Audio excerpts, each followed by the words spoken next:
We've always known the power of repetition. In fact, it's one of the mainstays of education. We know that if we can teach kids to repeat the ABCs or repeat the times tables or repeat anything, the likelihood of them learning it will go way up. We understand this. In fact, we have records all the way back to 4400 BC that talk about using repetition as an educational tool. And so here we are in week 1, day 1, studying the book of Joshua.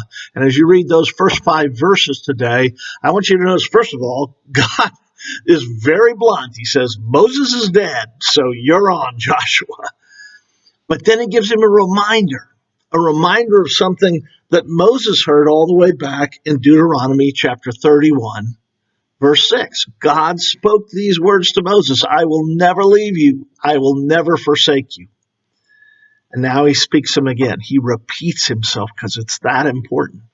He knows Joshua's heard this, but he needs to hear it for himself. And so he says to Joshua, look there in verse 5, no one will be able to stand against you as long as you live, for I will be with you as I was with Moses. I will not leave you or forsake you. That's the same text that in the New Testament, the writer of Hebrews in chapter 13, verse 5, gives us the same repetition. He reminds his listeners, don't get lost in a materialistic lifestyle. I will never leave you or forsake you. Now, as you study this morning and reflect in your own devotions, I want you to think about this.